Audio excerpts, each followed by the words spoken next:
Tree media ప్రేక్షక మిత్రులకి శుభాకాంక్షలు.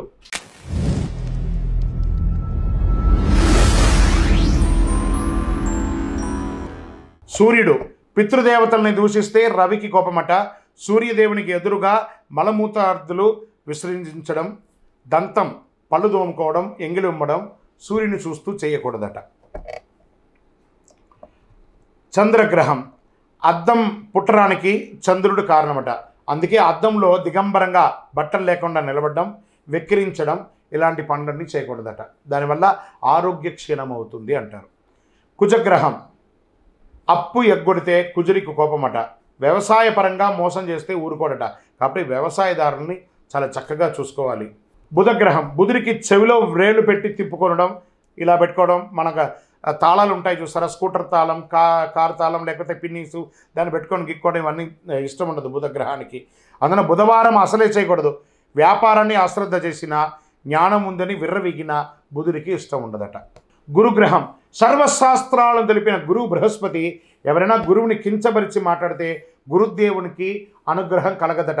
మన టీచర్స్, మన ఉద్యోగస్తులు, పై అధికారులు, బ్రాహ్మణోత్తములు, గురువులు, ఎవరెవరైతే మనకు వృత్తి వ్యాపారంలో ఉన్నటువంటి గురువులు, ఏ గురువునైనా కూడా నిందించకూడదు. తుల్య నిందార్ స్థితిర్మౌని, సైలెంట్గా ఉండాలంట. గురువుని ఎక్కిరించి మాట్లాడడం, లెక్చరర్స్, టీచర్స్ వాళ్ళందరినీ అలా చేయడం వల్ల గురువుకి కోపం వస్తుందట.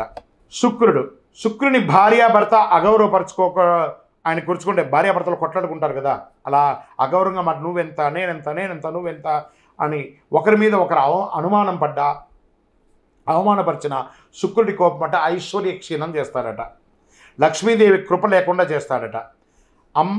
ఆ యొక్క శుచి శుభ్రత లేని చోట కూడా శుక్రుడు ఉండడట.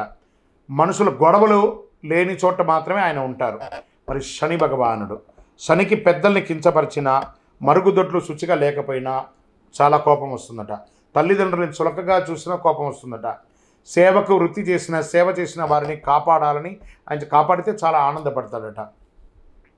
నలిగిన బట్టలు, పాత బట్టలు, తలస్నానం చేయకుండా ఉన్నా కూడా దరిద్రమేంటో శని భగవాన్. మాకు చుండ్రు వస్తుందండి, మా తల ఎంట్రుకలు రాలిపోతుందండి, ఇవన్నీ దరిద్ర చిహ్నం.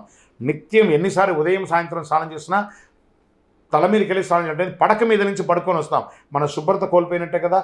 కాబట్టి తల మీద స్నానం చేస్తేనే శని భగవానికి ఇష్టమట. లేదా శని నెత్తి మీదే కూర్చుంటాడట తల స్నానం చేయకపోతే, అది మహా దరిద్రం. రాహు వైద్య వృత్తితో పేరుతో మోసగించిన, సర్పములను ఏమైనా చేసినా ఆయన కోపం వస్తుందట. భ్రమ తను భూమి కారకుడు కూడా, ఆవిడికి భూమి కూడా ఇబ్బంది కలిగిస్తారట.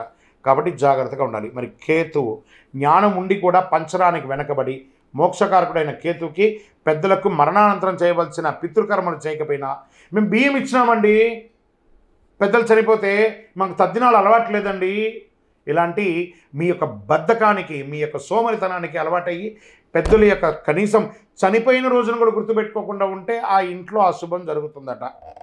ఈయన జాతకంలో బాగలేకపోయినా కూడా ఆరోగ్యపరమైనటువంటి ఇబ్బందులు వస్తుందంటే కేతుగ్రహం వల్ల.